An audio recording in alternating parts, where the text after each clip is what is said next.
Hello, it's Deborah Bishop here to introduce our next featured interview, and today we're going to introduce you to Holly Cook. Holly Cook is the Executive Director of the Integrative Life Centers, and she is an awesome resource when it comes to the fields of addiction and mental health. I hope that you enjoy speaking with her as much as I did in conducting this interview. And also, you may think there's something sounding familiar about the Integrative Life Center, and that is because whenever you listen to our Daily Experience podcast, you will hear me giving thanks to them for their generous support. They are indeed one of the reasons that Conscious Nashville is here and on the map in service to you. So, ladies and gentlemen, I introduce to you a fabulous woman, an incredible resource, Holly Cook. So, Holly, really thank you for taking the time to talk with Conscious Nashville today, and I welcome you. Thank you. It's good to be here. And I know today we were going to talk a bit about mind, body, spirit, and how that relates to dysfunctions, addictions, and things of that nature. Mm-hmm. So what I would love to know is what you'd like to share about your path into this field of integrative life choices and treatment choices. Mm-hmm.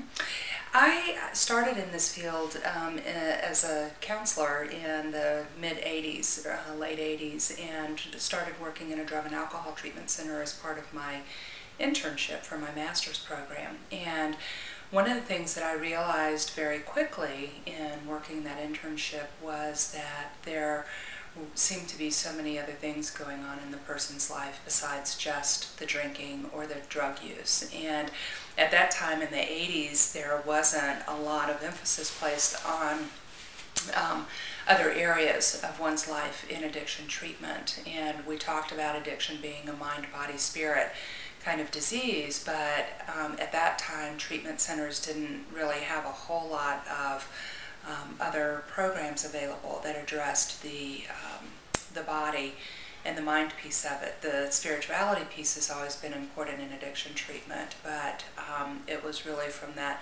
perspective of Alcoholics Anonymous 12-step recovery. And so one of the things that I just kind of began doing is looking and beginning to research and read on my own and get some additional training in looking at what some of the contributing factors were to addiction, and really began to look at how do we address those contributing factors, in addition to the information and education people were getting. And it led me to really begin to look at not just the spiritual realm, but the body and nutrition, and what happens when people experience trauma, and what we can do with the body, mind, and spirit to help somebody in that transformation process. Yes. Introduced to all kinds of things, mindfulness, yoga, different kinds of body therapies. And when Lee McCormick decided to open the Integrative Life Center, what we wanted to do here was to truly create programs that really looked at mind, body, spirit. And so we offer programs that include outpatient and partial hospitalization programming. And when somebody comes to our program, not only do they get group work, group therapy, as well as individual therapy, but also they get body work and massage. We have several of our staff who are trained in yoga and using yoga and movement as part of the therapeutic process. We use acupuncture and amino acids therapy.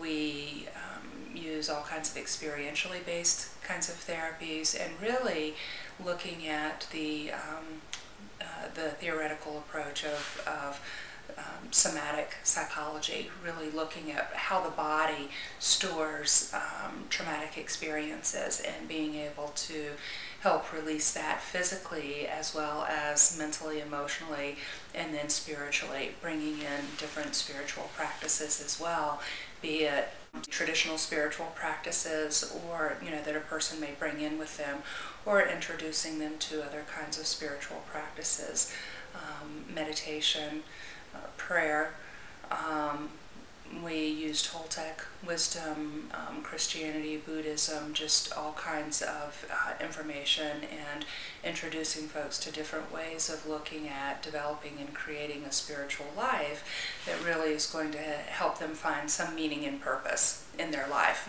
above and beyond their addiction or their eating disorder, or the impact that trauma may have played in their lives.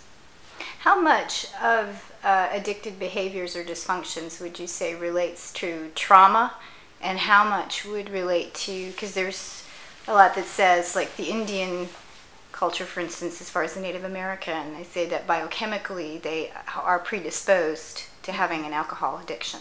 So there's obviously some biochemical role that people have going on. Yes. So what would you say the ratios are, just best guesstimate?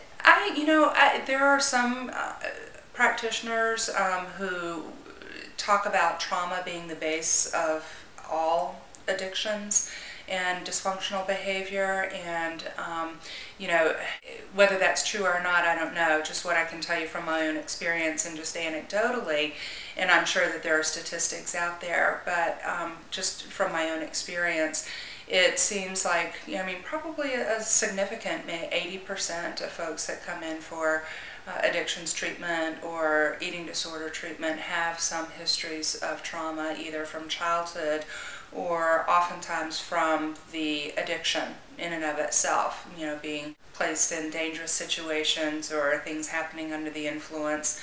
That kind of thing also create that cycle. But I think that the two go hand in hand. There was a study done. It's called the Adverse Childhood Experiences Study, and it was a study that was done in collaboration between the Centers for Disease Control and Kaiser Permanente. And they surveyed, I believe it was over 17,000 consumers, and what they were looking at was the correlation between what they called adverse childhood experiences, which could have been anything from abuse, neglect, moving frequently, medical illness as a child, things like that, anything that would have been considered an adverse experience in childhood. And they looked at the relationship between the number of adverse childhood experiences and the number of health problems, not just mental health problems, but physical health problems as well. And so they found a very strong correlation, and the more adverse childhood experiences a person had experienced, the greater number of medical and mental health problems the person had. So, that I think is, and as I said, not just mental health, but obesity and diabetes and things like that as well. They were, they looked at those as the adverse childhood experiences as contributing factors.